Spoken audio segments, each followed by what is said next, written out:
King of Tamil drama வீவர்ஸ்க்கு hi. இன்னைக்கு இந்த டிராமாவோட ரெண்டாவது எபிசோட்ல என்ன நடக்க போகுது அப்படின்றதா பார்க்க போறோம்.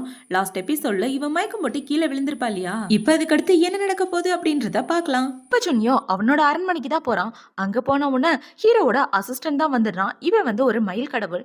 இப்ப சுன்னியோ என்ன சொல்றானா, இந்த பொண்ணு தெரியாதனமா இந்த இடத்துக்குள்ள வந்திருந்தாலும் பரவாயில்ல, அவ ஒரு மனுஷ பொண்ணு, அவளை கொலை பண்ணிடு அப்படின்னு சொல்லிட்டு எங்க என்னோட அசிஸ்டன்ட் அப்படின்னு சொல்லி கேட்க, என்னை மன்னிச்சிருங்க, உங்களோட அசிஸ்டன்ட் பொண்ணு மனித உலகத்துக்கு தப்பிச்சு போயிட்டா அப்படின்னு சொல்ல, அவ எதுக்காக இங்க இருந்து தப்பிச்சு போகணும், எனக்கு ஒண்ணுமே புரியலையே அப்படின்னு சுன்னியோ ரொம்பவே குழப்பத்தோட இருக்கான். இப்ப சுன்னியோவோட அசிஸ்டன்ட் சுன்னியோவை ஹீரோயின் கிட்ட தான் கூட்டிட்டு போயிட்டு இருக்கான். இப்ப அவன் என்ன சொல்றானா, கடைசியா உங்களோட அசிஸ்டன்ட் பொண்ணு இவ்வளவுதான் பாத்திருக்கா அப்படின்னு சொல்ல, இப்ப ஹீரோ அன்சியோட மண்டையில ஒரு பூவை வைக்கிறான். பொய் சொன்னா இந்த பூ ஷாக் அடிக்கும். இப்ப அவன் என்ன கேக்குறானா, நீ எங்க இருந்து வந்த, யாரு, உன்னோட பேர் என்ன அப்படின்னு சொல்லி டீட்டெயிலாம் கேட்டுட்டு இருக்க. இவன் என்ன சொல்றானா, என் ஊர்ல நான் தான் அழகான பொண்ணு அப்படின்னு சொல்ல அந்த பூ ஷாக் அடிக்குது. இப்ப அவனை பாத்தீங்கன்னா வாயிலேருந்து வர்றதெல்லாம் பொய்யா இருக்க கூடாது, உண்மையை மட்டும்தான் பேசணும். பொய் சொன்னு வச்சுக்கேன் சீக்கிரம் கருகி போயிருவா அப்படின்னு அவன் சொல்லிட்டு இருக்க. இப்ப அவ உண்மையை சொல்ல ஆரம்பிக்கிறா. நான் பக்கத்து நாட்டோட இளவரசி, கல்யாணம் பண்றதுக்காக கூட்டிட்டு வந்தாங்க அப்படின்னு சொல்லி இவன் நடந்த கதை எல்லாத்தையும் சொல்லிட்டு இருக்க. ஹீரோவளோட நெற்றிக்கண்ணை தொட்டு பார்த்து நடந்த விஷயம் எல்லாத்தையுமே கண்டுபிடிச்சிடறான். நான் அந்த காட்டுக்குள்ள வந்து தொலைஞ்சு போயிட்டேன், இந்த காட்டுக்குள்ள இருந்து வெளியே போறதுக்கான வழியை சொல்றீங்களா அப்படின்னு சொல்ல, வெளியே போறதுக்கான வழி தெரியாது, மேல போறதுக்கான வழி தெரியும் அப்படின்னு சொல்லி ஹீரோவளோட கழுத்தை பிடிச்சி நெரிச்சிட்டு இருக்க. ஹீரோயின் கையில உள்ள ஒரு பத்மார்க்கு மின்ன ஆரம்பிக்குது. இப்ப அவ கையில பாத்தீங்கன்னா ஏதோ ஒரு சிகப்பு கலர் தழும்பு மாதிரி வந்துட்டு போயிட்டு இருக்க. இவளோட கழுத்தை நெரிக்க நெரிக்க இந்த பக்கம் சுன்னியோவோட கழுத்தும் அவனுக்கு ரொம்ப வலிக்க ஆரம்பிக்குது. இதை பார்த்தோன்னா டக்குன்னு சுன்னியோ அவளை விட்டுறான். இப்ப சுன்னியோவோட அசிஸ்டன்ட் என்ன சொல்றானா, கடவுளே ஒரு நிமிஷம் கவனிச்சிங்களா, உங்களை மாதிரி அந்த பொண்ணுக்கும் நிழல் இல்லை அப்படின்னு சொல்ல இவன் ரொம்பவே ஷாக் ஆயிடுறான். ஏன்னா ஹீரோ ஆரம்பத்துல ஒரு காத்து மாதிரி ஒரு உருவத்தை உருவாக்கி இருப்பான் இல்லையா, அந்த உருவம் இவனோட நிழல்ல இருந்து உருவானது. அதுக்கப்புறம் தான் இவனோட இதயத்துல இருந்து சக்தியை கொடுத்திருப்பான். அதனால ஹீரோக்கு அவனோட நிழல் அவனை விட்டு போயிருக்கும், ஹீரோயினுக்கும் நிழல் இல்லாம இருந்திருக்கும். ஏன்னா அவனோட நிழலே இவதான். இப்ப ஹன்சிக்கு நிழல் இல்ல அப்படின்ற விஷயம் சுன்னியோக்கு தெரிஞ்ச உடனே இவளை வேகமா அவனோட அரண்மனைக்கு தான் கூட்டிட்டு வரான். இப்ப அவனை பாத்தீங்கன்னா, நீ யாருன்ற உண்மையை சொல்லு, உனக்கு நிழல் இல்ல, கையில ஏதோ பத்து மார்க்லாம் இருக்கு, யார் நீ, கண்டிப்பா நீ மனுஷியா இருக்க வாய்ப்பே இல்லை அப்படின்னு சொல்லிட்டு இருக்க. நான் மனுஷிதான்ப்பா, அதான் எல்லா உண்மையை பார்த்தே தெரிஞ்சுக்கிட்டல, இப்படி கேள்வி கேட்டா நான் என்ன பதில் சொல்றது அப்படின்னு இவ கேட்டுட்டு இருக்கா. இப்ப அவனை பாத்தீங்கன்னா அவனோட மந்திர சக்தியை பயன்படுத்தி இவ்வளவு பயமுடுத்தியாவது உண்மையை வர வைக்கலாம் அப்படின்னு ட்ரை பண்ணிட்டு இருக்க. ஆனா இவ பயப்படுற மாதிரி இல்ல, அங்க உள்ள விதி புத்தகங்கள் எல்லாம் வானத்துல பறக்க ஆரம்பிக்குது. இப்ப இந்த பக்கம் ஹன்சிக்கு வலி அதிகமாக அதிகமாக ஹீரோக்கு அவனோட நெஞ்சு வலிக்கிற மாதிரியாக டக்குன்னு அவளை விட்டுறான். இப்ப அவனுக்கு ஒண்ணுமே புரியல, எதனால அவளை கொல்ல போனா இவனோட இதயம் வலிக்குது அப்படின்னு. இப்ப அவன் என்ன சொல்றானா, இங்க உள்ள புத்தகங்கள் எல்லாத்தையும் நீட்டா அடுக்கி வை, முக்கியமா அந்த ட்ரெஸ்ஸை கழட்டி போடு, கண்ணு கூசுது, வேற ஏதாவது ட்ரெஸ் இருந்தா மாத்திக்கா அப்படின்னு சொல்லிட்டு அவன் இந்த இடத்த விட்டு போக, போயும் போயும் இப்படி ஒரு பைத்தியக்காரங்கிட்ட வந்து சிக்கியிருக்கோமே, இதுக்கு கல்யாணமே பண்ணி தொலைஞ்சிருக்கலாம் அப்படின்னு இவ யோசிச்சுட்டு இருக்கா. இந்த பக்கம் சுன்னியோ அவனோட அசிஸ்டன்ட் கூட பேசிட்டே நடந்து வந்துட்டு இருக்கான். இப்போ அசிஸ்டன்ட் என்ன கேக்குறானா, எதுக்காக அந்த பொண்ணை கொலை பண்ணாம உயிரோட விட்டுட்டீங்க அப்படின்னு சொல்லி கேட்க, இல்ல அந்த பொண்ணு கிட்ட ஏதோ ஒரு சீக்ரெட் இருக்கு, அதை நான் கண்டுபிடிச்சே ஆகணும், ஃபர்ஸ்ட் அவ யாரு அப்படின்ற டீட்டெயிலாம் நான் தெரிஞ்சுக்கிறேன், அப்புறமா நான் அவளை பாத்துக்கிறேன், ஃபர்ஸ்ட் நீ என்ன பண்றனா என்னோட வேலைக்கார பொண்ணு எங்க இருக்கா அப்படின்றத போய் கண்டுபிடி அப்படின்னு சொல்ல, அவனும் ஓகேன்னு சொல்லிட்டு அந்த இடத்த விட்டு போயிடுறான். இப்ப சுன்னியோ ஹீரோயினோட விதி புத்தகத்தை எடுத்து அவளை பத்தி தெரிஞ்சுக்கிறான். இவ பிறந்தது அவங்க அம்மா இறந்து போயிட்டாங்க, ஊர்ல உள்ள எல்லாருமே இவ்வளவு அன்லைக்குன்னு தான் சொல்லுவாங்க, அவங்க அப்பா கூட இவ ஃபேஸையே பார்க்காம தான் அவளை வளர்த்திருப்பாரு. இது எல்லாத்தையும் தெரிஞ்சுக்கிட்ட உடனே இது என்ன இவ்வளவு கொடுமையா இருக்கு அப்படின்ற மாதிரி இவன் யோசிச்சுட்டு இருக்கான். இப்ப அந்த இடத்துல பாத்தீங்கன்னா இவனோட துணிகள் எல்லாம் வானத்துல பறந்துட்டு இருக்கு. என்னடான்னு பார்த்தா அதுக்குள்ள இருந்து ஒரு ஆள் வெளியே வர்றாரு. இவர் தான் விதியோட கடவுள்.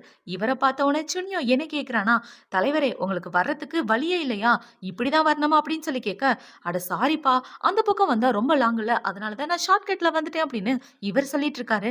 இப்ப விதியோட கடவுள் என்ன சொல்றாருன்னா, உன்னோட 1000 வருஷம் முடிய போது, உன்னோட அந்த 1000 வருஷம் முடிய போது நீ பேரழிவை சந்திக்க நேரிடும், அது எல்லாத்துக்கும் நீ தயாரா இருக்கணும்ல, அது சொல்லிட்டு போலாம் தான் நான் வந்தேன் அப்படின்னு இவர் சொல்லிட்டு இருக்காரு. சரி, வந்த வேலை முடிஞ்சதுல இந்த இடத்த விட்டு கிளம்புங்க அப்படின்னு சொல்ல, நான் சொல்றத ஒரு நிமிஷம் கேளு, உன்னோட 1000 வருஷம் முடியும் போது கண்டிப்பா நீ மிகப்பெரிய பேரழிவை சந்திக்க நேரிடும், உன்னோட உயிரே கூட போக வாய்ப்பு இருக்குன்னு சொன்னேன்ல, ஒழுங்கா அந்த இடத்த விட்டு என் கூட சொர்க்கத்துக்கு வந்துரு, அந்த இடத்துல நான் உனக்கு வேற ஏதாவது பதவி தரேன், இப்போதைக்கு இந்த டீமன்ஸோட விதிகள் எல்லாத்தையும் நீ தானே பார்த்துட்டு இருக்க, இனிமே இந்த விதியை பார்த்துக்காம வேற ஏதாவது வேலை பாரு அப்படின்னு சொல்ல, எனக்கு இங்க இருக்க தான் பிடிச்சிருக்கு, நான் வரல, இதை சொல்லதான் இவ்வளவு தூரம் வந்தீங்களா அப்படின்னு சொல்லி கேட்க, இப்ப அவரை பாத்தீங்கன்னா போயும் போயும் உன்னை காப்பாத்தணும்னு வந்தேன் பாரு, என்ன சொல்லணும் எப்படியோ போய் தொலைடா அப்படின்னு சொல்லி மறுபடியும் கபோர்டுக்குள்ளே போறாரு திரும்பி போறதுக்கு.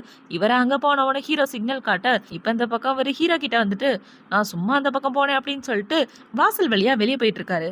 இப்ப இந்த பக்கம் ஹன்சியை தான் காட்டுறாங்க. ஹீரோ சொன்ன மாதிரி அந்த விதிகளோட புக்கு எல்லாத்தையும் எடுத்து வச்சிட்டு இருக்க, அது எதுவுமே சரியா அந்த இடத்துல உட்கார மாட்டேங்குது. இது என்னடா கொடுமையா இருக்கு, இவன் நம்மள பழி வாங்குறதுக்காக தான் இப்படி ஒரு வேலையை கொடுத்துருக்கான் போலயா அப்படின்னு யோசிச்சுட்டு, இப்ப இவளை பாத்தீங்கன்னா ஹீரோ இவளை கொலை பண்ற மாதிரி வந்துட்டு கொலை பண்ணாம விட்டுட்டு போயிருப்பான் இல்லையா, அதை பத்தி தான் யோசிச்சு பார்த்துட்டு இருக்கா. எதனால அவன் கொலை பண்ண வந்துட்டு அமைதியா போயிட்டான், கண்டிப்பா என்னோட அழகுல மயங்கி விழுந்திருக்கணும் அப்படின்னு இவளை பத்தி இவளை பெருமையா யோசிச்சுட்டு அங்க உள்ள புக்கு எல்லாத்தையும் எடுத்து வச்சிட்டு இருக்கா. இப்ப அந்த புக்ல ஏதோ பேர் எழுதியிருக்கு. அந்த புக்ல எழுதியிருக்க பேர் மாதிரியே அதே இடத்துல செல்ஃப் இருக்கு. இப்ப அதுக்கு நேரா புக்கை வச்சா கரெக்டா போய் உட்கார்ந்துருது. இதுதான் மேட்ரா அப்படின்னு இவ ஒவ்வொரு புக்கா அடுக்கி வச்சுட்டு டயர்ல அப்படியே படுத்து தூங்கிடுறா. இப்ப அவ படுத்து தூங்கிட்டு இருக்கும்போது இவ கண்ணை திறந்து பார்த்தா இவ கண்ணு முன்னாடி ஹீரோ தான் வந்து நிக்கிறான்.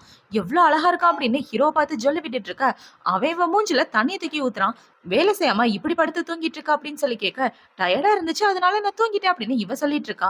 மேல உள்ளதெல்லாம் யார் எடுத்து வைப்பாங்க, அதுக்குன்னு தனியா அசிஸ்டன்ட் வராங்களா அப்படின்னு சொல்லி ஹீரோ கேட்க, இல்லங்க அவ்வளவு உயரமா இருக்கேன் எனக்கு எப்படி எட்டும், நான் இருக்கிறதே தம துண்டு அப்படின்னு இவ சொல்லிட்டு இருக்கா.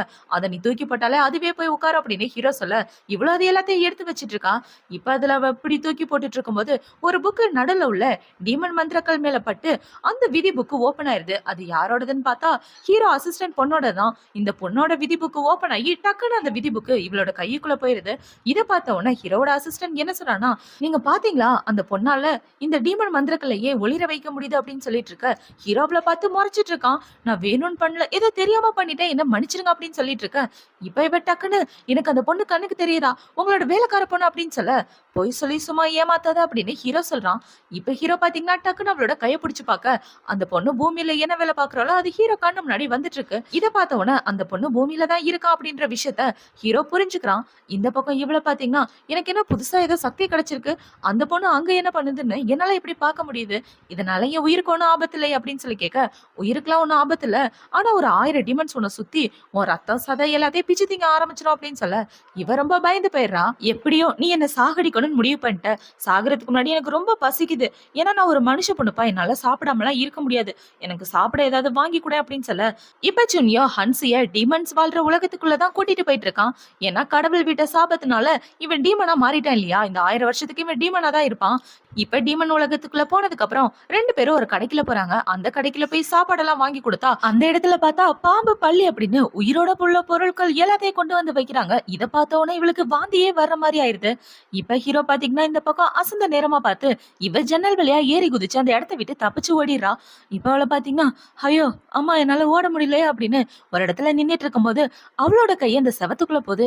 என்னது கை உள்ள போகுது அப்படின்னு இவ உள்ள போய் பார்த்தா அந்த இடத்துல ஒரு அழகான இடம் தான் இருக்கு. சொர்க்கத்தை விட இந்த இடம் பார்க்க வேற லெவல்ல இருக்கே அப்படின்னு இவங்க உள்ள பூவெல்லாம் தொட்டு பார்க்கலான்னு போக டக்குன்னு அந்த இடத்துக்கு ஜூனியா வந்துடுறான். இது எல்லாம் டீமன் பூக்கள், அதை தொட்டன்னு வச்சுக்கேன் உன்னை இதே இடத்துல முழுங்கிரும், ஃபர்ஸ்ட் மூச்சு விடாம மூச்சை கண்ட்ரோல் பண்ண அப்படின்னு சொல்ல, அவளை பாத்தீங்கன்னா மூச்சு விடாத மாதிரி முகு வாயெல்லாம் பொத்திட்டு இருக்கான்.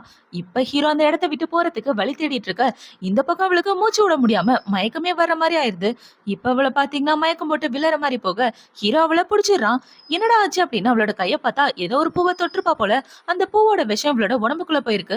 இப்ப இந்த விஷம் இவளை தாக்க கூடாது அப்படின்றதுக்காக ஜூனியோ அவளை கிஸ் பண்ணி காப்பாத்திடுறான். இவன் இப்படி கிஸ் பண்ணிட்டு இருக்கும்போது இவளுக்கு கொஞ்சமா மயக்கம் தெளிய ஆரம்பிக்குது. இப்ப அவளை பாத்தீங்கன்னா அட எடுவட்ட பயலே, இது என்னோட ஃபர்ஸ்ட் கிஸ், இப்படி பண்ணிட்டியா அப்படின்னு சொல்லி ஜூனியோவை பிடிச்சி திட்டிட்டு இருக்க, கஷ்டப்பட்டு இவ உயிரை காப்பாத்தினா என்னையே இப்படி பேசுறாளா அப்படின்னு சொல்லி ஹீரோ அவளோட கழுத்தை பிடிச்சி நெரிக்கிறான். உன்னெல்லாம் காப்பாத்தணும்னு நினைச்சது தப்புடி, இப்பே உன்னை போட்டு தள்ளுறேன் பாரு அப்படின்னு சொல்லி அவளோட கழுத்தை பிடிச்சி நெரிச்சிட்டு இருக்க, இல்ல இவளை இப்ப கொல்லக்கூடாது, இவளை வச்சுதான் நம்மளோட அசிஸ்டன்ட் பண்ண நம்ம கண்டுபிடிச்சாகணும், இப்போதைக்கு விட்டுறலாம் அப்படின்னு அவளோட கழுத்தை விட்டுறான். இப்ப அவனை பாத்தீங்கன்னா அவளோட கையில ஒரு பிரேஸ்லெட்டை போட்டு விட, என்னது இது, எனக்கு இந்த பிரேஸ்லெட் எல்லாம் வேணாம், அதை கழட்டி விடியா அப்படின்னு சொல்ல, அந்த பிரேஸ்லெட் நீ எங்க இருந்தாலும் எனக்கு காட்டி கொடுத்துரும், சொல்ல போனா இது உனக்கு ஒரு சங்கிலி மாதிரி அப்படின்னு சொல்லிட்டு இருக்க, இல்ல வேண்டாம் எனக்கு இதை கழட்டி விடுங்க அப்படின்னு இவ சொல்லிட்டு இருக்கா. இப்ப ஹீரோ பாத்தீங்கன்னா ஒரு ட்ரெஸ்ஸை கொடுத்து இந்த அதை மாத்திக்க அப்படின்னு சொல்ல, என்னால ட்ரெஸ் எல்லாம் மாத்த முடியாது, இந்த ட்ரெஸ்ஸோட கலர் நல்லாவே இல்லை அப்படின்னு இவ சொல்லிட்டு இருக்க, ஹீரோ அவனோட மந்திர சக்தி மூலமா இவளோட ட்ரெஸ்ஸை மாத்தி விட்டுறான். இப்ப சுன்யோ அவனோட மந்திர சக்தியை பயன்படுத்தி இவளுக்கு நிழல் இருக்கிற மாதிரியும் பண்ணிடுறான். இப்ப அவங்க 2 பேரும் எங்க போறாங்கன்னு பாத்தீங்கன்னா பூமிக்கு தான் போயிட்டு இருக்காங்க அவனோட அசிஸ்டன்ட் பண்ண தேடி. இப்ப இவங்க எல்லாம் போயிட்டு இருக்கும்போது அந்த இடத்துல ஒரே கூட்டமா இருக்கு.